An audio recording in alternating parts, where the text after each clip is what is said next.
Good afternoon. We'll call the meeting to order.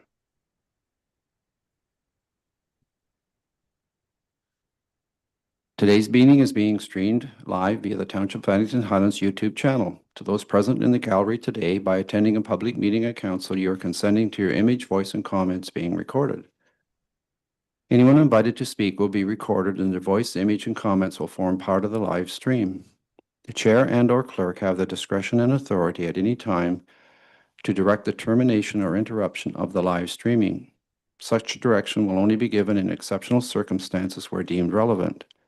Circumstances may include instances where the content of debate is considered misleading, defamatory, or potentially inappropriate to be published. Notice is hereby provided that under the authority of the Municipal Act 2001 and in accordance with Ontario's Municipal Freedom of Information and Protection and Privacy Act, that all information provided for or at a public meeting / consultation or other public process are considered part of the public record. Members of staff, council staff, delegations, and attendees should be mindful of using names of individuals or entities when discussing matters in public.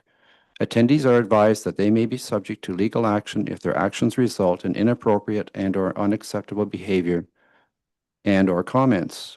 As per the Township's procedure bylaw as amended, all votes during electronic meetings will be recorded votes. All of council is present in the meeting room at the Addington Highlands Community Centre, Denbigh, with the exception of Councillor Thompson, who is participating via electronically.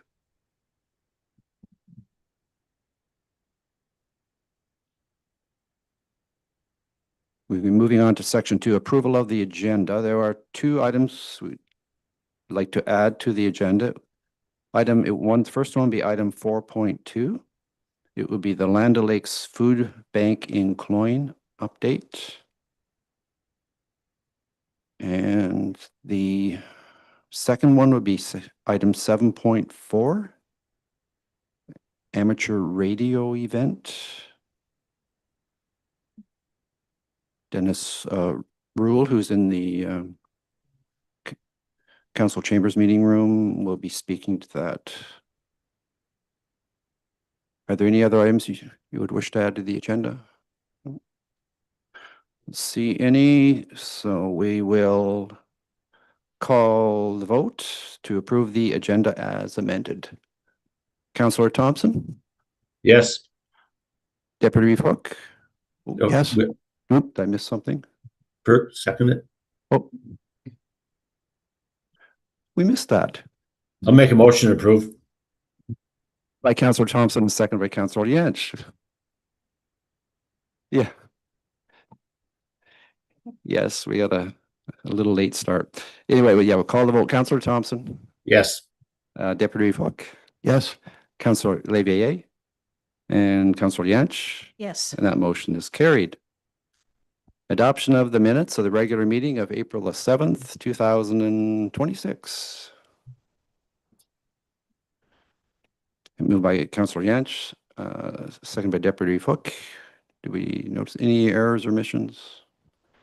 None noted. We'll call the vote. Councillor Thompson? Yes. Deputy Hook? Yes. Councillor Levier?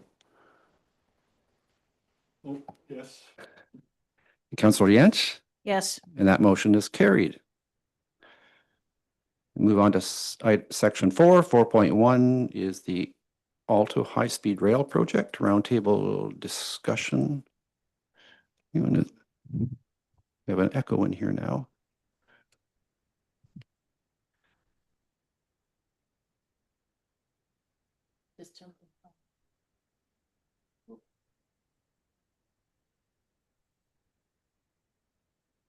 We're just making a minor adjustment to our sound system.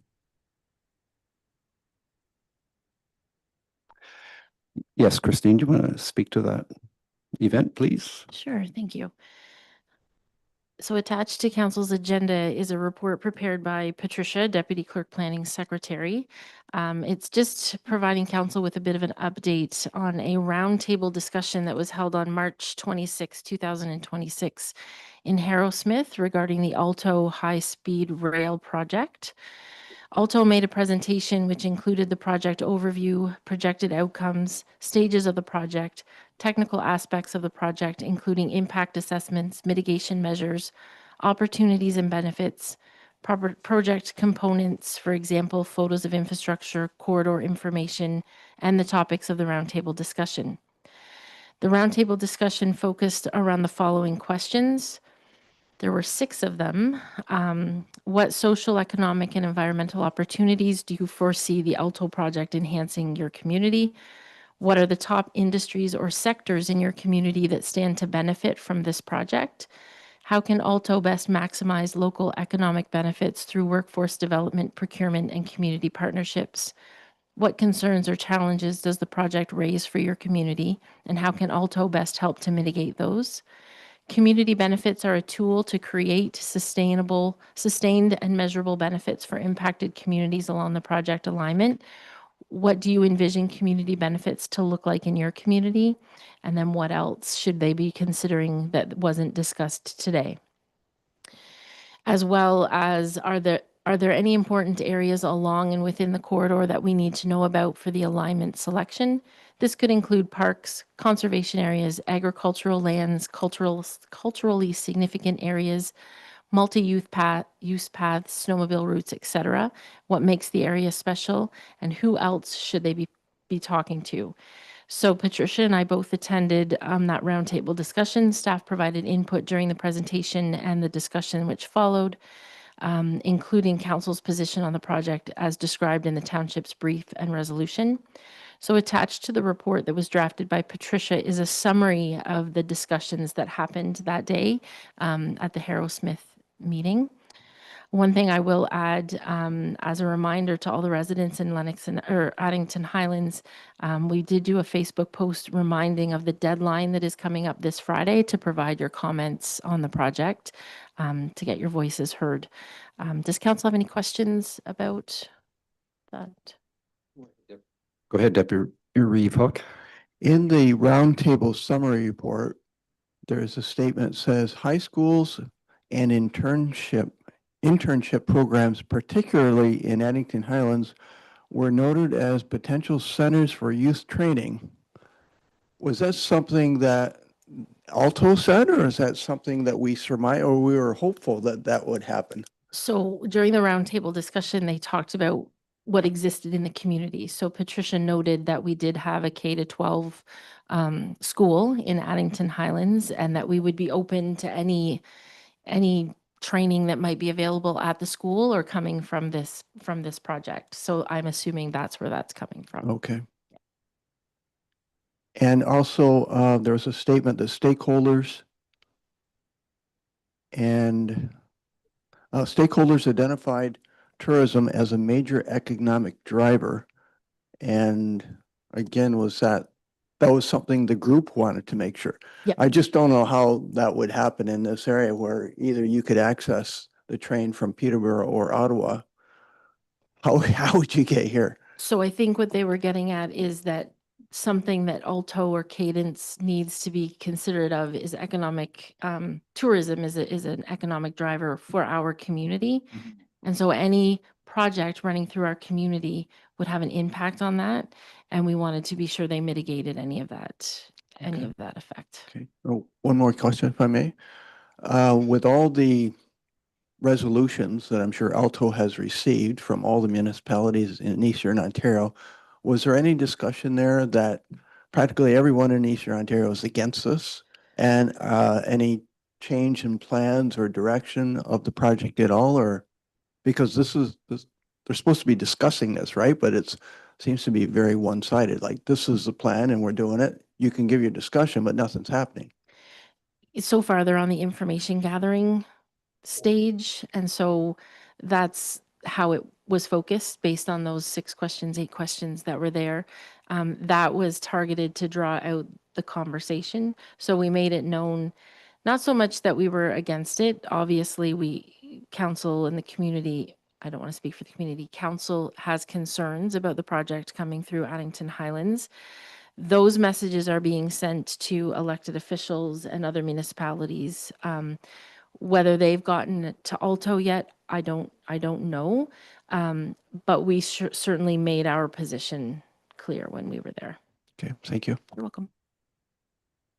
Yes, go ahead, Councillor Yance. Just more of a comment. I noticed in the roundtable participants, there's not a conservation authority in there. And I know that they have quite a lot of knowledge about the community and other townships and municipalities as well. And I think that's a real slight. Go, Christine. If I can clarify, this was one meeting of 7 in our area. So those conservation authorities in all likelihood were invited to a different meeting in which they would have their opportunity to provide their input. There were folks from Queen's University there, folks representing the biosphere were there as well. So I think Councillor Yance, they very well could have been at just a different meeting. They weren't in our particular one. Thank you. Yes, go ahead, Councillor Olivier. One of the things that I noticed in there was that Alto is not subject to provincial regulations, but will cooperate with provinces to meet provincial objectives. I think that really opens a lot of doors.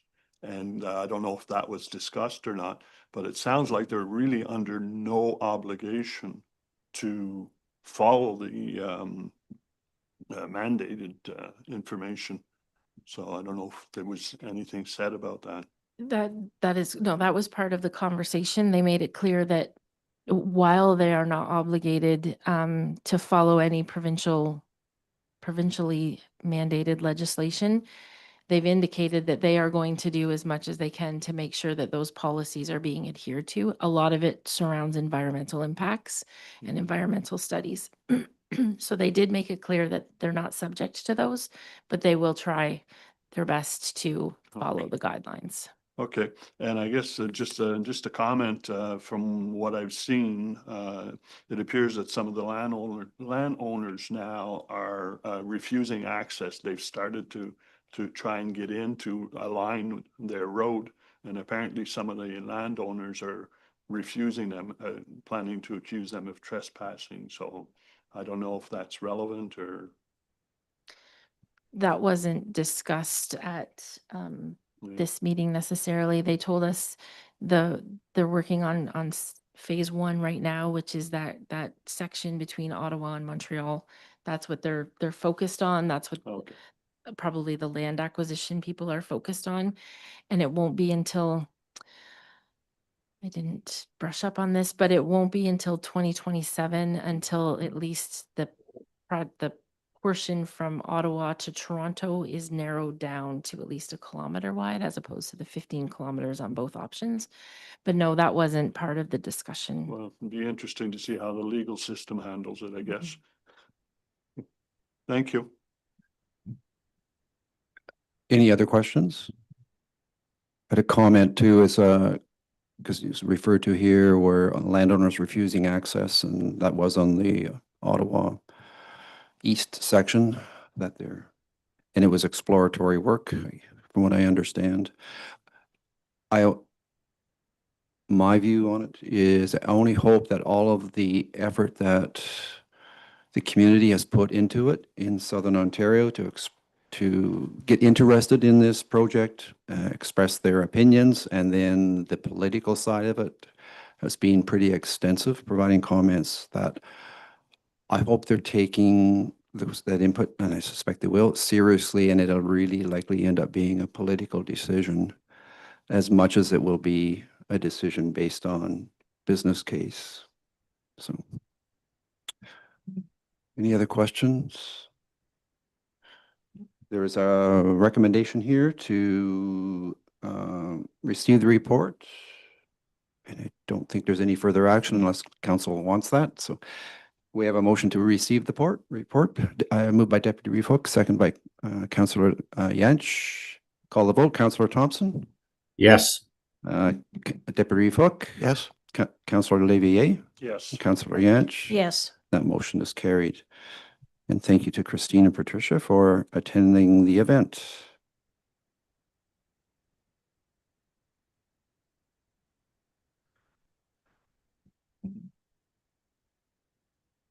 Yes, and the additional item 4.2 in business arising is the Land O'Lakes Food Bank in Cloyne. I made some notes just because I didn't want to miss something. So just give an update. Here is the Land O'Lakes Food Bank the Land O'Lakes Food Bank is located in Cloyne, the same building as the health unit that Southeast Public Health owns this building and provides space for the food bank because they have the extra space in that building and that food security is important to our community. Public Health is seriously considering closing this health unit office. The closure of a number of satellite public health offices will be revisited in the fall of 2026 after Southeast Public Health prepares a strategic plan. As it appears that it is probable that the health unit will not retain this Cloyne office, so it's important that we take steps now to ensure that there is a continuous home for the food bank. Myself, Christine Reed and Patricia Gray have been working the last few months in partnership with North Frontenac Mayor Leachy and CEO Corey Klatt and with Red and Lois Eamon to manage the food bank to look at options for a new home for the food bank. The intent is to be proactive and support Red and Lois in finding a new home so that when they will need it, which they likely will, have to leave that location, that they will already have secured a new place to move to. The best new location option that we had found during our discussions is the Pineview Free Methodist Church north of Cloyne. They are quite willing to have the food bank moved to their church, and Red and Lois are working with the church on those details. The one area that the food bank may require municipal support in is to cover incremental electrical utility costs to the church due to the number of fridges and freezers that the food bank has. Both North Frontenac and Addington Highlands have discussed the need with their respective councils to provide some financial support for the incremental electrical cost, and we will continue to work together on this support for our local food bank. And we'll continue to update council as this evolves. Any questions on that verbal report? Okay, we have a motion to receive that report. Moved by Councillor Levier, second by Councillor Thompson. Call the vote, Councillor Thompson. Yes.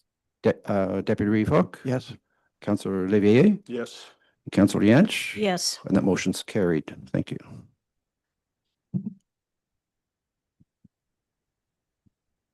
Disclosure of pecuniary interest and the general nature thereof.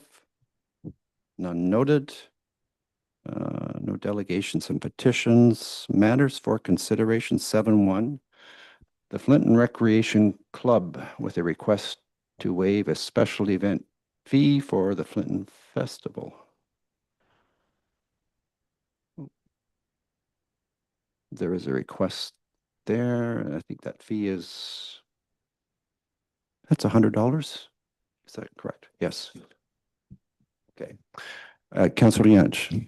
I'll make a motion that we waive the $100 special event license fee for the Flinton Festival.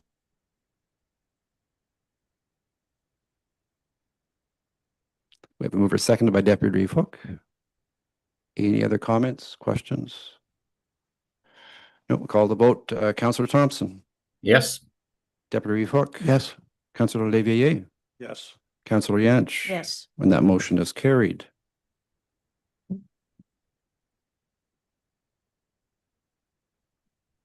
On to 7.2, a resolution from the City of Mississauga seeking support for their resolution requesting the province of Ontario to pause any legislative or regulatory changes that would reduce or eliminated elected trustees. This all relates to school boards.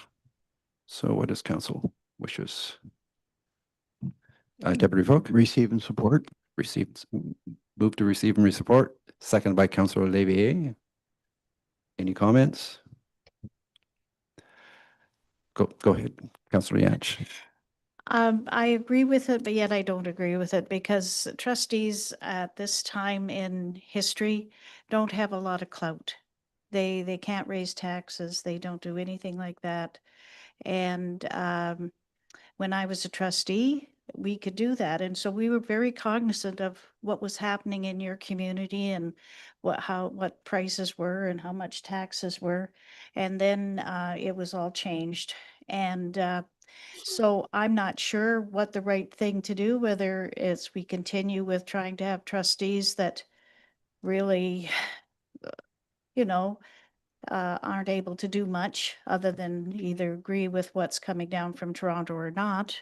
And perhaps maybe we should be just run by Toronto and let them look after it. I don't know, but it's just frustrating to me because I've seen both sides of the story and this isn't a good story.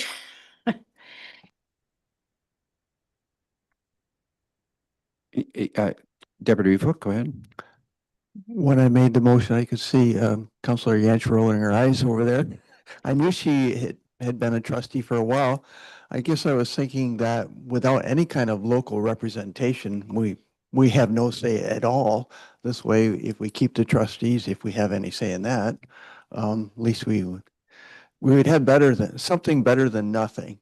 But yes, I agree. It probably is once everything seems to be wanting to be centralized, which is unfortunate because we're not Toronto and we shouldn't have to abide by a lot of things that happen in Toronto. So, Yes, any other comments, questions? And we have a motion on the floor. We'll call the vote. Councillor Thompson, Yes. Deputy Reeve Hook, yes, Councillor Olivier, Yes. and Councillor Yanch. Yes. That motion's carried. Item 7.4 is a resolution from Regional Municipality of Waterloo seeking endorsement of their resolution to request the Government of Ontario to amend Bill C-19 to explicitly include the noose as a prohibited hate symbol within the legislation. Yeah, Councillor Yanch, To receive and support. moved by Councillor Yanch, second by Councillor Thompson. Any comments? Call the vote. Councillor Thompson, Yes. Deputy Reeve Hook, yes, Councillor Olivier, Yes. Councillor Yanch. Yes. That motion is carried. And a new item added to our agenda, 7.4, is an amateur radio event request. And Dennis, do you want to speak to it? Brett will turn the mic on for you. Thank you. You're kind of, Is that okay? yes, it could have been a delegation or it could have, we fit you in here either way, but First off, generally is kind of just before you start, generally the rule is about 5 minutes for the request. I don't think I need that long. Okay, thank you. First off, thank you for giving me the opportunity and the last minute request to request some assistance from the council. Well, not really assistance, but permission from the council. First off, my name is Dennis Rule. I'm an amateur radio operator, and every year, first of all, a little bit of history about amateur radio. We're not only a hobby, but we're there to assist the community in cases of civil emergencies or natural disasters, and we have a long track record of doing that in many countries around the world, including Canada.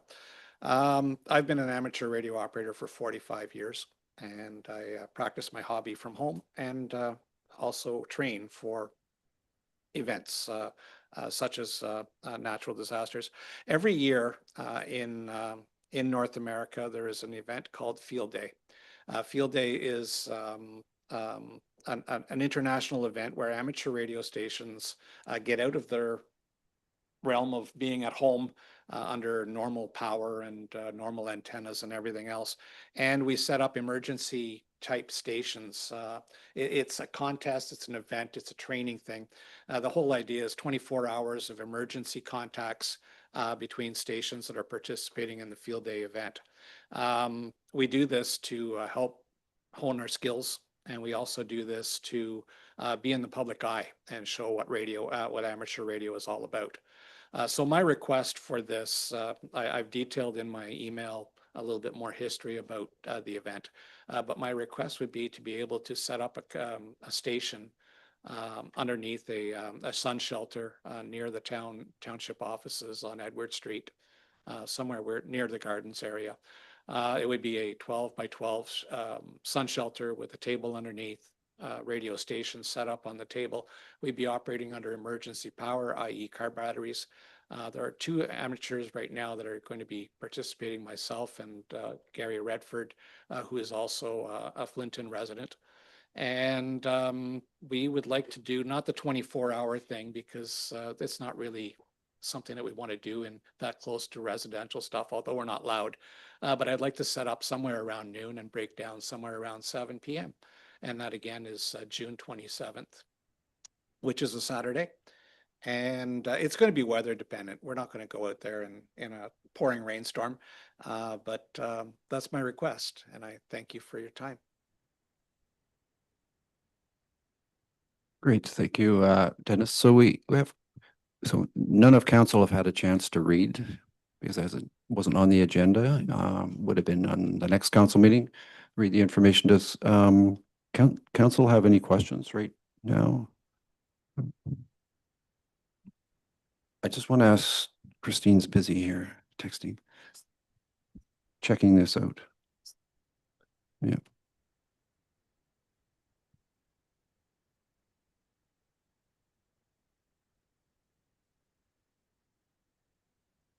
I can't seem to bring up the facility calendar on my phone to determine whether or not the facility is, oh wait, technology is not necessarily my strong suit. Sorry, everybody. The 27th, it does look like the facility is booked that day for an event that night. Yes, there is a rental on the 27th. Inside rental? It is an inside rental, Okay. so I can contact the renter. One option for us is we could, one approach would be that we approve it pending that the facility is available. And then staff could respond after the council meeting, after they had a chance to look into it. Or the other alternative is we bump it to our next council meeting. We just defer the request. So we have sort of two ways to go. Deputy Reeve Hook? Was this not an outside event? Do you, Yeah. so you don't need to use the inside facility at all, do you? No, I wouldn't be inside at all. Would that be a problem to have it on the same day? I don't think so. You're Yeah. talking a couple of people, so you're not using, Talking to, and then whoever else would show up. it's the parking and the access to the facility that we just want to make sure with the people who have already rented the facility that they were fine with. I'm thinking that. at its doors on the west side where the raised gardens are. So, yeah, I think we should, if we do anything, approve it pending availability. That way we have a chance to actually check it out Of course. rather than say yes and then come back to you a day or two from now and say, oh, now we have a problem. So, Understood. yeah, that's okay with you if council decides to go that way. Okay. Thank you. Yeah. Okay. Brett, go ahead. Oh, Kirby, I missed. See, Kirby, go ahead. Yes, I'm just curious. So is this to allow the public to come and see how your radio systems work, or? It helps to raise public awareness. Some of the participants in the event consider this to be a contest. For myself, I consider it to be an exercise in emergency preparedness. How effective can I set up a station in case of an emergency to be able to communicate and pass traffic? So this is basically a training exercise. But it also raises awareness that we get extra points if a member of council or the Reeve shows up. We get extra points in the contest. We get extra bonus points if we are able to make a satellite link contact. We get extra points if a community newspaper gives us coverage or a local television station.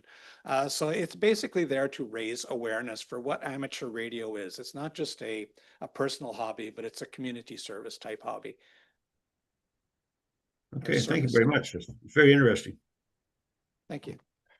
Yes, so tying sort of on to Councillor Thompson's question, is this event communicated to the public? Is it an advertised event? It's, yes, Normally? it Yes. normally is. It's very, very large in the amateur radio community. I think from my email, I listed a number and I just seem to remember somewhere around 45,000 amateurs normally participate every year. And that's across North America. We don't have any European statistics. Okay, so where that question was leading, if it's advertised, would people know that would have that station, so to speak, set up in Flinton and that they could come and visit that site? We would invite that, yes. Okay, especially for youth, to get youth interested. Okay. A lot of our amateur radio operators have this gray beard. And so we're trying to draw new blood into the service.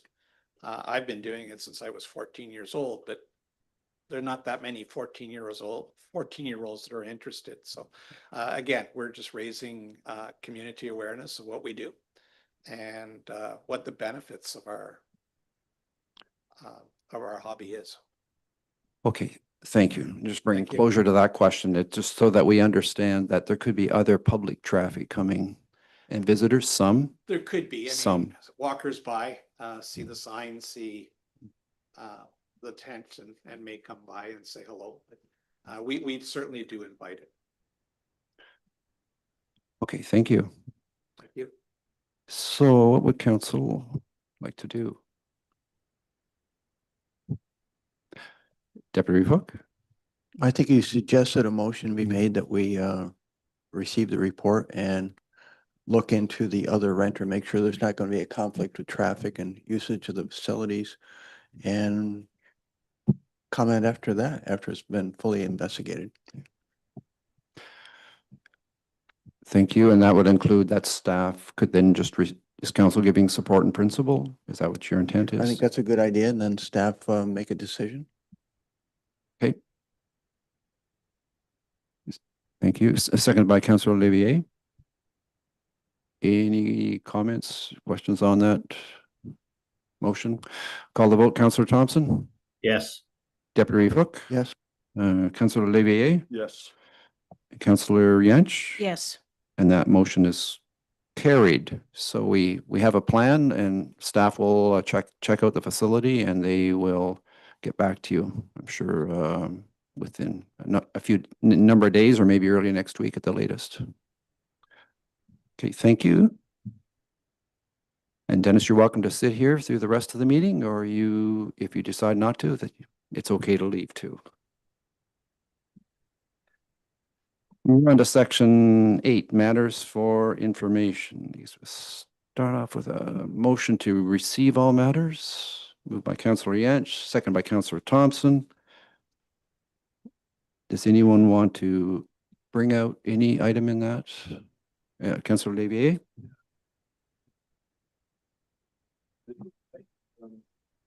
Required to abide by this? Are we doing that? Oh, forgetting. Sorry. It looks like we're required to abide by this. Is the township impacted like that, by that, or is there any extra costs or anything? Yeah, go ahead, Christy. Thank you for the question.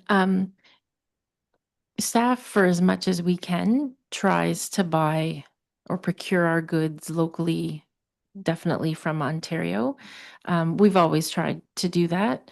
There are certain things that are going to be more challenging in order to do that. Fire vehicles are one that come to mind.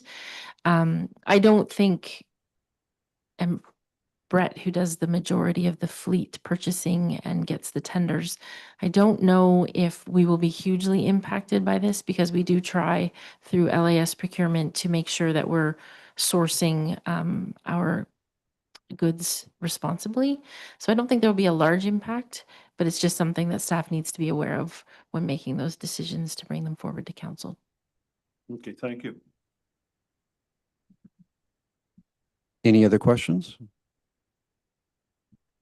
Messina, we'll call the vote. Councillor Thompson, Yes. Deputy Hook, Yes. Councillor Devier, Yes. Councillor Yench. Yes. And the motion to receive is approved. Into section 9, reports of committees and boards. A head meeting is being arranged. Don't think there's any other of those. Move down to 9.6, East Lennox and Huntington OPP Detachment Board newsletter. At our last detachment board meeting, we did review the 2026 to 29 action plan and some stats that, other than motor vehicle fatality or fatal motor vehicle collisions, are up. That most other crime is dropping.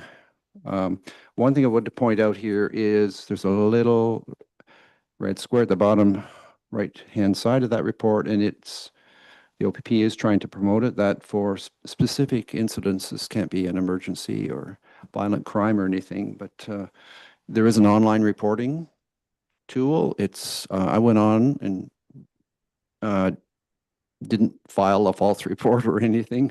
I went on and went through it part way just to see how it worked. It looked relatively easy to do. So if there's some, I think it's theft up to 5,000. There's some criteria in there for it, and they encourage you to use it even if you maybe not expect some action, because it allows them to gather stats on incidents and reports and gives them a kind of a better view of what's going on in specific municipality or in an area of the municipality. If 3 or 4 people are reporting some erratic driving, in a hamlet or somewhere, and they start seeing that trend, they will actually take action on their own to go and monitor it and check it out. So just something for people to be aware of. It's a tool that's there to use. So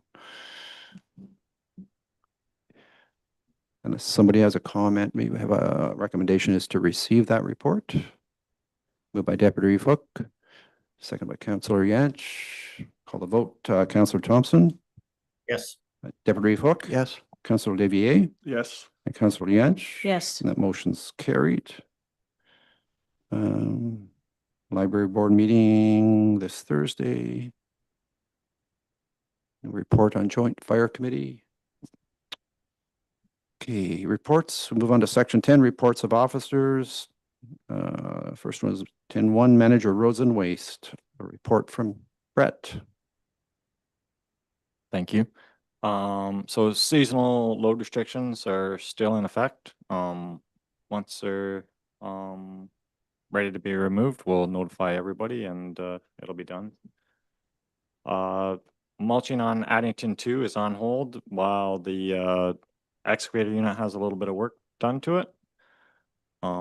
Roads are wet and thawing, so we're trying to get around and grade things up as conditions permit, but it's a tedious process, and you have to be careful what you wish for when you wish for grading, I guess, because it can make things worse too if you grade a real wet road. Sweeping on hard tops, we're going to start that shortly, and we're getting everything prepared for summer work. So our 2026 tandem truck is ordered, and the one that we ordered in 2023 should be received in May. So we'll see what happens, but we'll go from there. So also I've been working on some tenders to get them prepared for advertising, and once they get done, we'll get them posted and out for the public to bid on. As far as waste sites go, we're continuing to work on spring cleanup and are looking at modifications to our waste site configurations to accommodate the new recycling bins. As you're probably all aware, that with these smaller bins, there's a lot more of them, and it takes up more room at our site. So we're trying to figure out our options on how we can move forward with these bins and make things the most efficient as we can. So as far as last council meeting, we had some questions about the combination of both streams. in being hauled in one recycling truck. They said it was done as a temporary measure as there was a truck down and the materials would get offloaded at the waste management site, and they're separated accordingly once it gets there. So it's typically not what they want to do, but in certain situations, in order to keep things opened up at the waste sites, that's what they're going to do. So that's it.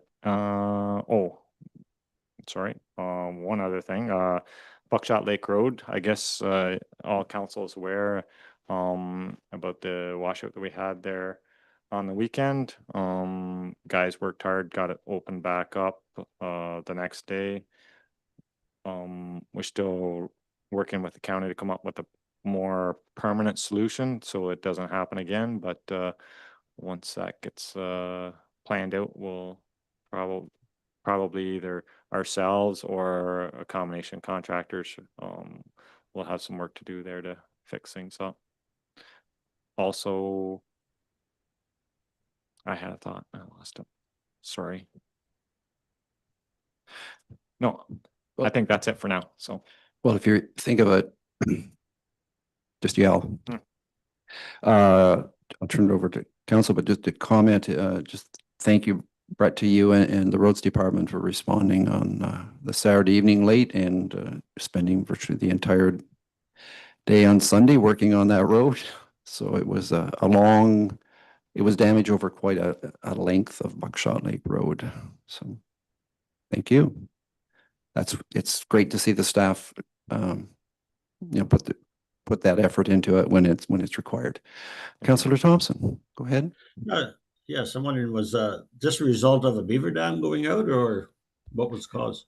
it appears it wasn't the beaver dam that I thought it would be going out. I think it was something that was let go above and flushed a bunch of water downstream, and then it went over top of the beaver dam and over top of the actual high level marks on the pond, right? So it was going over rocks and different spots where you'd never expect water to be flowing over typically for this situation. But yeah, it went down little old roads and wherever it could go. It was some places that even looked like it was going uphill when we walked in to see. So Okay, thank you.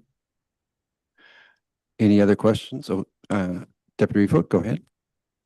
Since we're getting a brand new truck and a brand new snowplow in May, it brought to mind of a fun thing that a community in Niagara area did, whereas they were getting a new snowplow and they invited the community to name the truck.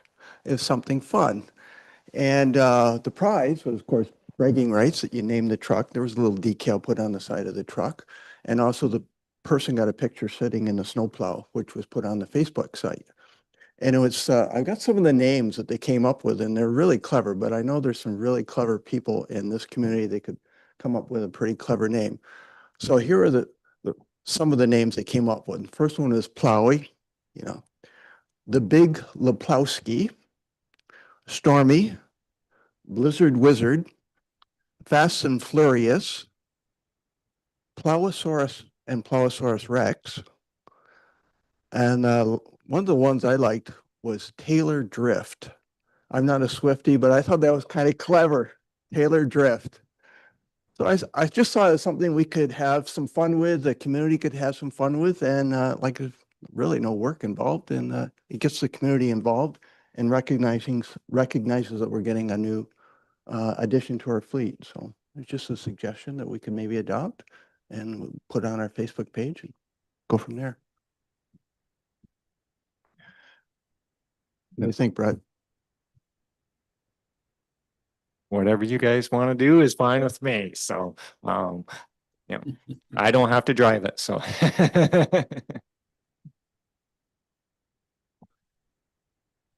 Yeah. I'll get to that in a second here. Are there any other questions for Brett? No. So we could have a motion to receive if council wishes and for staff to bring something to the next meeting on how to name your plow event may work. It would be, I wouldn't expect much of a report, but just a few basic informations. Brett? I did remember what I was going to say. Okay. As you are all aware, we had well issues at Denbigh. This spring, we've hired a contractor and they are going to be coming in here probably this week to get the well drilled for us, for the Denbigh Fire Hall and the garage. So, that's, I just wanted to give council an update on that. I just found out about it this morning, so. That's good. That'll solve a problem. And you can't wait too long, right? Now, when you're short of water around a garage or around a fire hall, so. Thank you. So it's just about to finish the draft, what a draft resolution may sound like, and be worded. I think we were there. Yes, so. Yes, Christine? Go ahead. So I've got a little draft. I think I knew where you were going with this, that it be resolved that the report prepared by the manager of roads and waste, providing an update, be received. And further, that staff be requested to bring a report back to council on a name the truck initiative. Is that what you were thinking? That's what I was thinking. I think that's what, you're okay with that?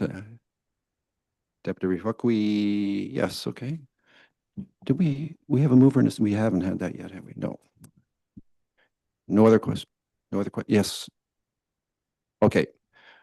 Councilor Levier, you're the mover, and a seconder, Deputy Hook. We'll call the vote. Councilor Thompson. Yes. Deputy Hook. Yes. Councilor Levier. Yes. Councilor Yench. Yes. And that motion is carried. And thanks, Brett. No report from the CBO facilities manager, CEO clerk treasurer. We're moving on to section 10.3.1, restricted acts of council, period, which is called a lame duck period. Christine? Thank you. So included in council's agenda is just a little report regarding restricted acts of council. Section 275 of the Municipal Act sets out 2 dates for which restricted acts of council provisions may be invoked, being August 21st, 2026, which is nomination day, and October 26, 2026, being voting day. If on either of these dates, it can be determined with certainty that the new council will include fewer than 75% of the outgoing council members, the restriction period will begin. This restriction period is commonly referred to as lame duck. Restricted Act provisions as provided by Section 275 are as follows. The Council of the Township of Addington Highlands will be in a lame duck period if it can be determined with certainty that 2 members of the current council will not be returning for the new term to commence November 15th, 2026. The clerk will monitor the following 2 timeframes to determine if council may be restricted in its acts. So if on August 21st, 2026, 2 or more current members of council decide not to run for office again for the 2026-2030 term of council, then council would be considered lame duck until the beginning of the new term of council. If on October 26th, being election day, 2 or more current members of council are not re-elected or acclaimed, then council would be considered lame duck until the beginning of the new term of council. In accordance with subsection 275, subsection 3 of the Municipal Act, if council was in a lame duck situation, council is restricted in the following acts: the appointment or removal from office of any officer of the municipality, the hiring or dismissal of any employee of the municipality, the disposition of any real or personal property of the municipality which has a value exceeding $50,000 at the time of disposal, and making any expenditures or incurring any other liability which exceeds $50,000. Subsection 274(4) of the Municipal Act clarifies that C and D, the ones about disposing of or purchasing, do not apply if these dispositions or expenditures were previously approved in the budget prior to August 21st. So we would be approving our budget May the 5th. And subsequently, subsection 275 4.1 clarifies that council may take all necessary and appropriate actions in the event of an emergency. Any person or body that exercises authority previously delegated by council is not prevented from continuing to act during a lame duck period. This includes any delegations made in conjunction with a declared state of emergency. Delegated authority to the reeve during a state of emergency would supersede lame duck provisions. Should the Township of Addington Highlands be in a declared state of emergency in 2026 at nomination day or election day, the reeve is not prevented from continuing to act with any previously delegated authority during the Restricted Act provisions as provided by subsection 275 4.1 of the Municipal Act. Land matters with respect to section 275 subsection 3C, a municipality can close a real estate transaction during the lame duck period only if the council passed a bylaw approving the execution of the agreement of purchase and sale in advance of the lame duck period. Expenditures, a contract could be awarded by a lame duck council, which is in excess of $50,000, so long as the amount was approved in the 2026 budget. However, the lame duck council is not allowed to award a contract if the amount of the tenders or bids exceeds the amount included in the approved budget. Subsection 275-6 provides that council maintains the authority to delegate these certain powers to a person or body if the delegation is made prior to nomination day.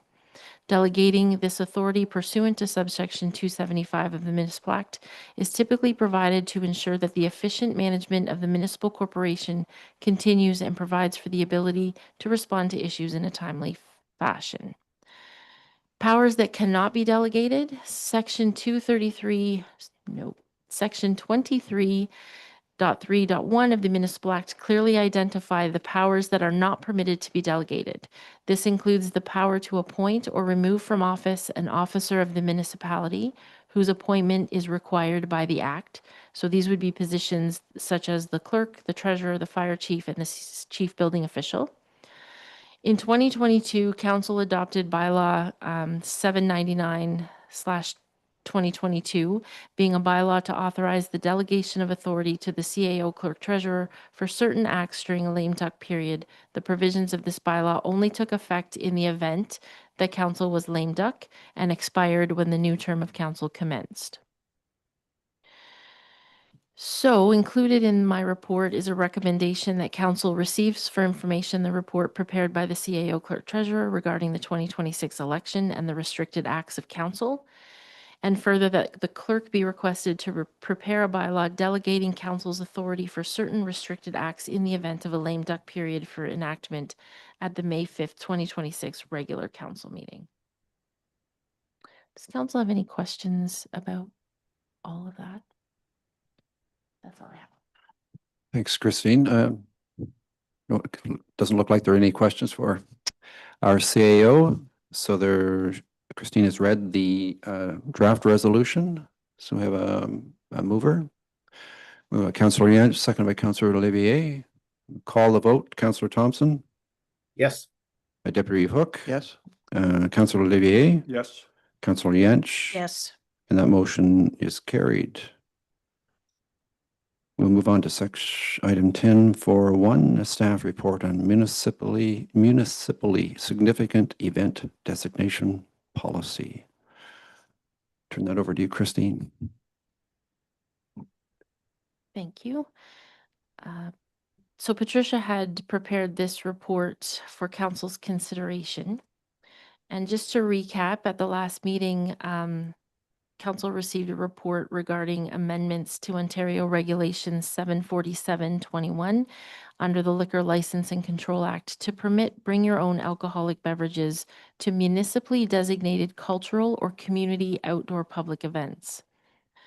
Staff explained that it was expected that starting April 30th, event organizers can apply to the Alcohol and Gaming Commission of Ontario for a special occasion permit, which would permit the event attendees to bring their own alcohol to certain events such as farmers markets, movie screenings, art exhibits, and festivals. Events requesting an SOP or special occasion permit for bring your own alcohol require a municipal designation that the event is a cultural or community event and is therefore municipally significant. For a municipality to provide this designation, it must establish policies or procedures for determining if the event is municipally significant. So Patricia included in her report what the resolution was at the last meeting. You received her report and requested that staff be directed to prepare a policy and process for determining whether an event qualifies as a cultural or community event and provide it to council for consideration at this meeting. Staff have prepared the policy outlining criteria for deeming an event municipally significant, which she attached to the report. Although the legislation does not require municipal councils to delegate or designate an event as cultural, community, or municipally significant, or require that a policy be enacted, it is anticipated that the township will receive application for these types of events. It is, however, council's decision whether to enact a policy which includes bring your own event requests.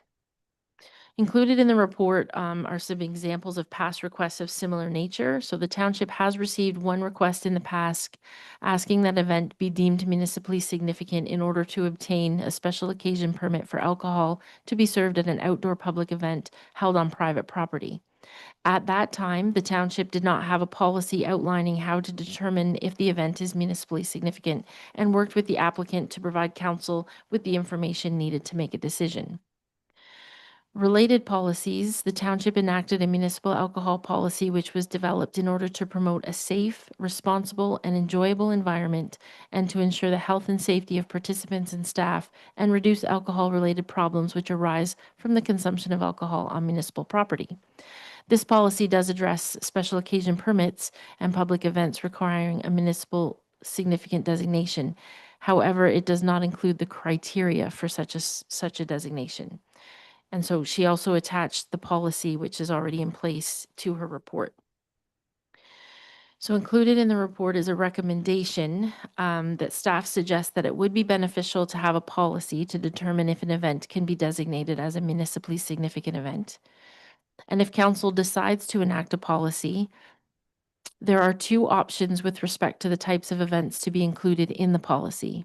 Council may determine which option is in the best interest of the municipality. So the first option was to include the bring your own event in the policy. This would provide event organizers the option of applying for the designation for a municipally significant event, which, if it is determined to meet the criteria and approved, would be used to obtain a special occasion permit from AGCO, allowing attendees to bring their own alcohol for consumption at the public event. Or council can decide not to include the bring your own alcohol in the policy. This would provide event organizers the option of applying for the designation for municipally significant event, which, if it is determined to meet the criteria and approved, would be used to obtain a special occasion permit from AGCO, allowing for the sale and service of consumption of alcohol at an outdoor public event, but not the ability to bring their own. Anyone has any questions? Yes, any questions for Christine?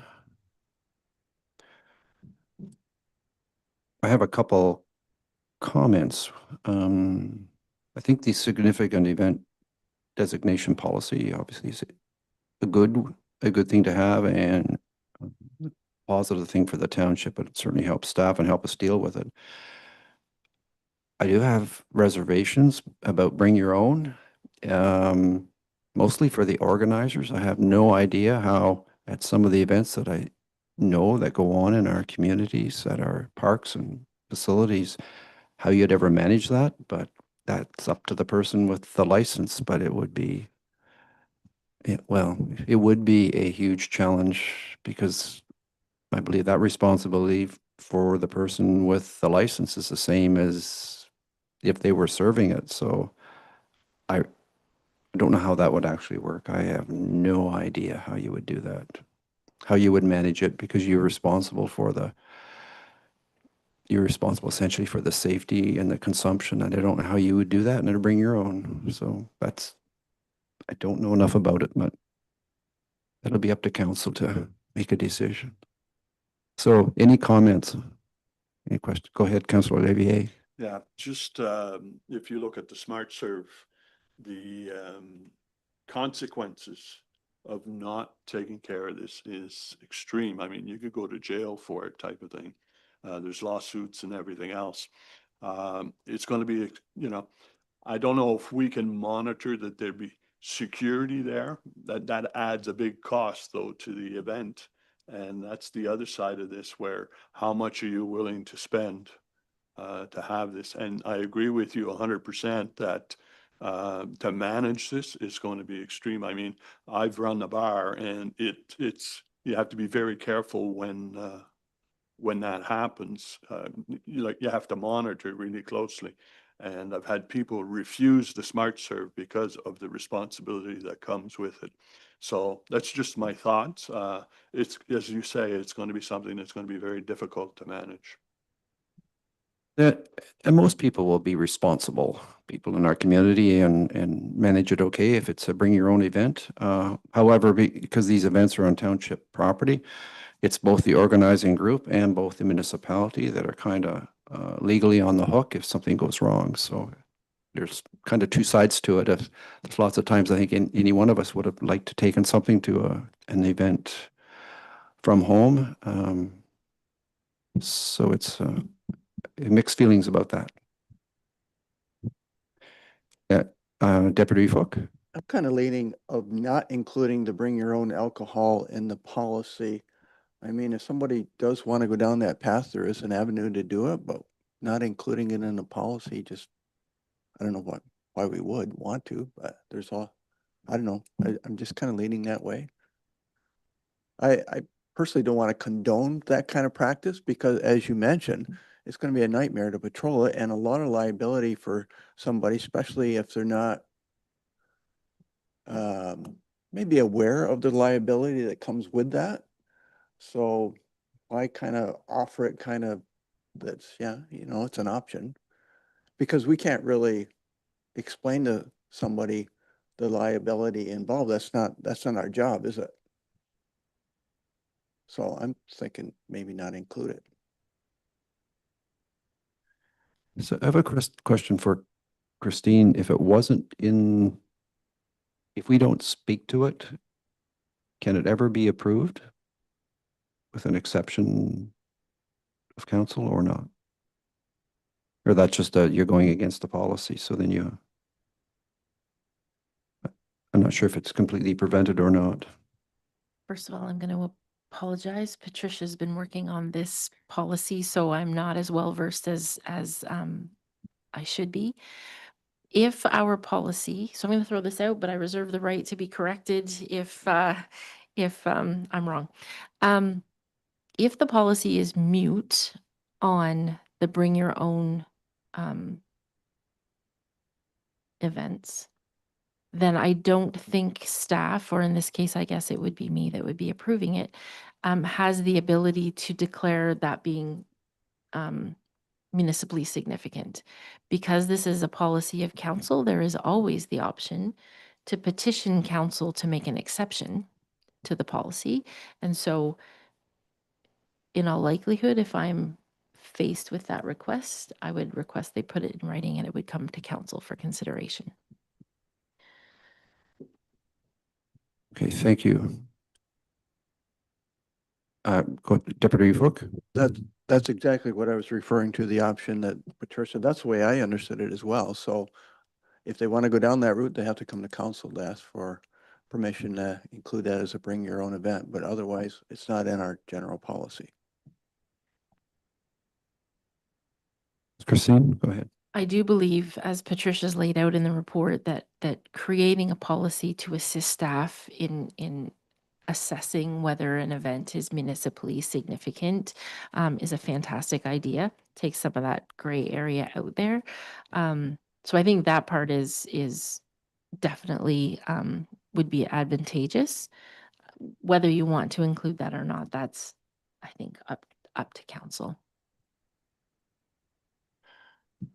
Thank you. Any other questions? Deputy Fook? Well, I was assuming that we would include that definition in there, but not to bring your own, the municipal significant event. Yes, there's two requests here. One is to develop a policy with a definition of a significant event, and the other one is is a decision on whether we want to include bring your own or not within this policy.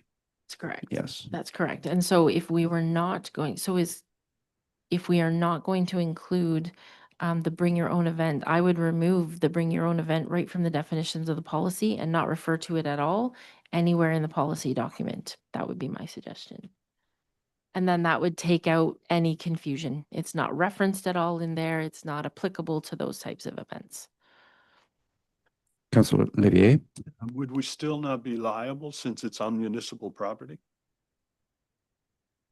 The events that are happening on municipal property, the municipal alcohol policy takes into account for those. And to your point about security, it is clearly outlined what's required when it's on municipal property. These ones are referring to events that happen even on private property. So if someone is having a party and they need a special occasion permit and it's going to bring your own alcohol to it, in order for them to get the special occasion permit from the province, from the AGCO, they need to have it designated as municipally significant. Yeah. So this policy is beyond what we're permitting on municipal property. It's not just that. So in But that, certainly anything that's happening on municipal property, that municipal alcohol policy is definitely in effect. And I would not recommend at this point to amend that policy to include bring your own to that. But that again is a council decision. yes, so if it wasn't in this, this particular policy we're looking at here, bring your own, and someone's having an event on private property that they want it to be deemed municipally significant, they can still do that, and it doesn't exclude them from obtaining a bring your own permit because it's on their own property, or does it exclude them? It prevents them from doing that? So it's my understanding that in order for them to get a special occasion permit, regardless if it is on private property or public property, when they apply for that permit, they need to have an endorsement from the municipality declaring that it's municipally significant. And if they don't have that declaration from the municipality, I believe they then cannot get the special occasion permit. So just as an example, a business in one of our communities held a function. It was a customer appreciation event to which they were serving alcohol. They needed to obtain a special occasion permit. It was happening on their private property, but they needed to come to the municipality in order to get that endorsement that it's municipally significant. And that had to accompany their application. Okay, so Councillor Yantch, go ahead. So somebody's having a significant birthday party, okay? And they're inviting 100 guests over and they want to, you bring your own stuff, you know. That's a problem? I don't, You know what I'm saying? Like, oh yeah, I'm having a birthday party. You can bring your own booze. I don't know how That's a- you're gonna get around that. so, yeah, I'm not clear on that either, because I'm inclined to think that, yes, you could designate it municipally significant if it's on private property. If they decide it's bring your own, it's up. The council isn't approving that or not approving, because our alcohol policy doesn't apply on their private property. Or does it? Or is it tied together somehow? No, our municipal alcohol policy doesn't apply to that. And I think what would come into play there is whether or not that event required a special occasion permit. But let's be honest, lots of events happen that may require a special occasions permit that don't actually obtain special occasion permits, right? So technically speaking, if you are serving alcohol or you are selling alcohol, you require an SOP. So, and I don't know a lot about this, so So, But if you're not selling or not giving alcohol out and they're bringing their own booze, you see what I'm saying? I'm trying to get clear. in my oh no, brain. I understand what you're saying, absolutely. Hmm. It's tricky. it's tricky because I think there is a lot of events that happen that would likely require special occasion permits, but that just happen without them. So Is- what this is referring to, whether it's on private or public, whether it's on our property or private property, and it requires a special occasion permit, that in the course of obtaining that permit and applying for it, they would need to have an endorsement from the municipality claiming that it's municipally significant. Okay, I've got that. Christine, if there's a little bit of, a few unanswered Councillor Thompson, I'll get you there. Yeah. A few unanswered parts of this, should we just defer this to the following meeting? Go ahead, Councillor Thompson. Yeah, so, I mean, we're getting into the kind of very personal stuff. Like, I mean, I can think of it in my own case, like having a family reunion, which would be 50 or 60 people. I'm not planning on getting an SOP, and I don't think anybody in our municipality would. For, you know, like I say, a family reunion, perhaps you should have it. I don't know, but I'm just thinking we don't do that. Like, that's, so I don't know why we're kind of maybe going down that road. I would just soon kind of stay away from that stuff. But if we have to address it, we have to address it. So maybe we could defer this to the next meeting until we get a little clearer understanding of it. Did you have a comment, Christine? No. Go ahead. Just one ask that I think it's a fantastic idea to defer. And if we could articulate exactly what information you're looking for from staff to bring back to the next. I'm taking it from the conversation that we're looking for definitive answers onto what types of events this would apply. Right? Like, are we going to the birthday parties that are happening in your home? Are we going to the bonfires that are happening in your backyard? That type of thing. Just as long as staff is fully comprehending what you're asking of me. Deputy Hook? And in addition, I guess I was going to ask if we adopted the definition and the designation policy as written, but with the removal of all references to bring your own event, if that would meet our needs, kind of what we're looking for. I think it is, but. So if you could investigate that as well. Which is, I think, the option too that Patricia noted.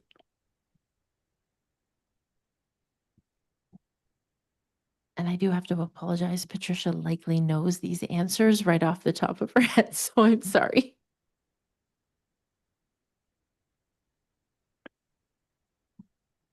Yes, the question I have sort of tied to that is, if it's on your own property and you get and you have it declared a municipally significant event because you've chosen to do that and it's on private property, and you want to apply on your own for your private property for a bring your own permit, can you do that? Does it have any bearing on the municipality? Because I'm not clear on that. My first reaction is the municipality has no involvement in that. But I don't know that, so. Christine? I think there is a distinction between a public event and a private event. A public event can still happen on private property. So a public event would be something you're advertising, you're not inviting, you're inviting, but you're advertising it out to the public in general. And that would be different than a private event. So I think private events are distinctly different, not subject to a special occasion permit. Public events, though held on private property or municipally owned property, would be subject to a special occasion permit. That conversation's coming back to me a little bit now. That's, I think, is what the distinction is, but let me confirm that for council's benefit. Okay, so you have a draft resolution, sort of? You got it, okay. Any other questions? So it'll be deferred to the next meeting, I assume, or one shortly after that, and with a bit more information on the questions that we are having. So we have a mover for that. Councillor Levier, seconded by Councillor Thompson. Call the vote. Councillor Thompson. Yes. Deputy Reeve Hook. Yes. Councillor Levier. Yes. Councillor Yance. Yes. And that motion is carried. Thanks, Christine, for pitch hitting. Appreciate it.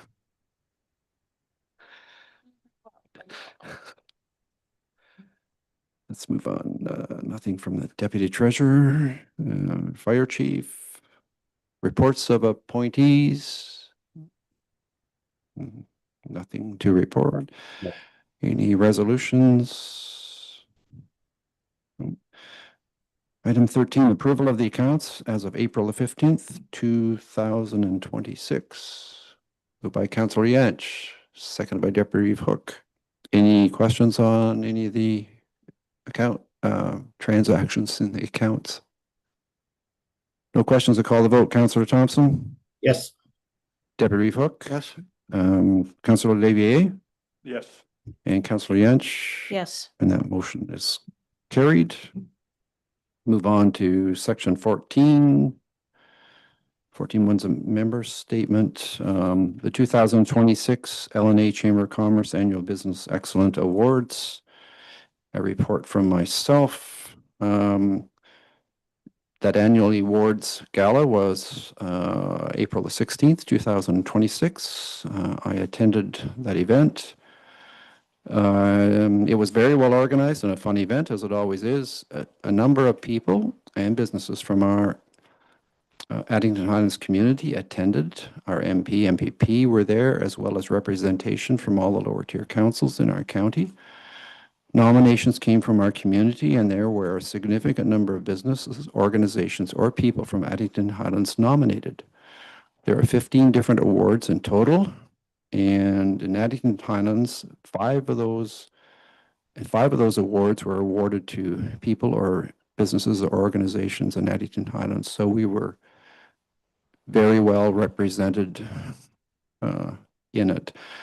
The 5 specific awards were a Youth Employee of the Year award. It went to Ayla Lini. She's actually a youth from Denbigh. The Community Beautification Award went to the Land O'Lakes Horticultural Society. A Customer Service Award for a small business went to Mama Bear Micro Bakehouse. Customer Service Award for medium business went to Milligan Meats Incorporated. A Customer Service Award for large business went to Northbuck Gas and Variety, which also includes that chip truck that's on that property. So it was really awesome that so many people, organizations, and businesses were winners of specific awards, and all of the others that were nominated from Addington Highlands are also winners. And just to be nominated is certainly an honor. So congratulations to everyone who was nominated and all those who were winners of specific awards. Congrats. So any questions on that? Comments? We have a motion to receive that verbal report. Moved by Councillor Levier, second by Councillor Thompson. Call the vote. Councillor Thompson. Yes. Deputy Hook. Yes. Councillor Levier Yes. and Councillor Yance. Yes. That motion's carried. Any items of new business? None. Bylaws. 16.1 bylaw 1024/2026, a bylaw to adopt a policy for the use of corporate resources during the municipal election campaign period. We have 3 readings. Deputy Reeve Hook, seconded by Councillor Yance. Call the vote. Councillor Thompson. Yes. Deputy Reeve Hook. Yes.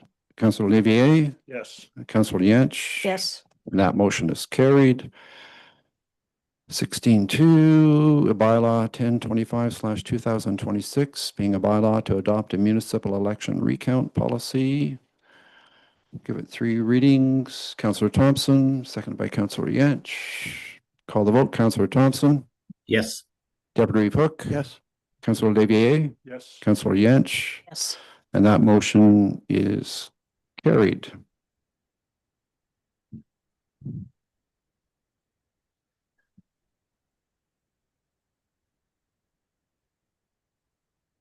We're going to go into a closed.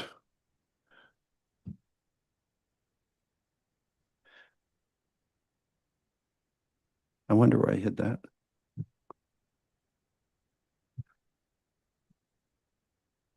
Yes. Pursuant to Section 239(2) of the Municipal Act 2001 as amended, this part of the meeting will be closed to the public in order to adopt closed meeting minutes of April the 7th and to receive an update regarding litigation or potential litigation affecting the municipality. We have a motion to go into close, moved by Councillor Yance, seconded by Deputy Hook. Call the vote, Councillor Thompson, Yes. Deputy Hook. Yes. Councillor Olivier. Yes. Councillor Yance. Yes. And that motion is carried, and we will now go into close, stop live streaming.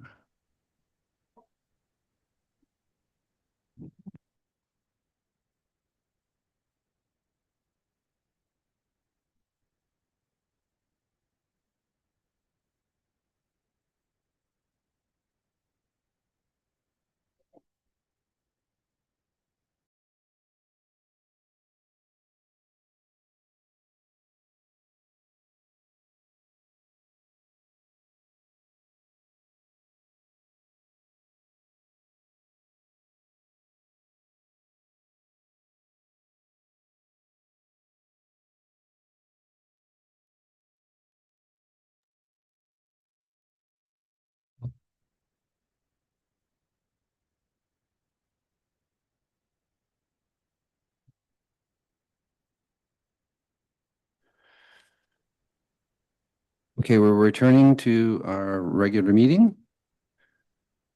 A closed meeting was held at 2:31 p.m. today pursuant to Section 239(2) of the Municipal Act 2001 as amended in order to adopt closed meeting minutes of April the 7th and to receive an update regarding litigation or potential litigation of the municipality and to receive a letter of resignation from a township employee. Can we have a motion that it be resolved that the recommendations from the closed meeting be adopted? Deputy Hook, Councillor Thompson. Call the vote, Councillor Thompson. Yes. Deputy Hook. Yes. Councillor Olivier. Yes. Councillor Yance. Yes.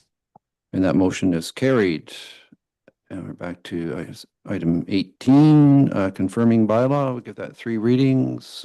Councillor Yance, Councillor Olivier. Call the vote, Councillor Thompson. Yes. Deputy Hook. Yes. Councillor Olivier. Yes. Councillor Yance. Yes. And that motion is carried. And a motion to adjourn. Councillor Yance and Councillor Thompson. Councillor Thompson. Yes. Deputy Hook. Yes. Councillor Olivier. Yes. Councillor Yance. Yes. And that motion is carried. And the meeting is adjourned. Good afternoon. Thank you. Oh,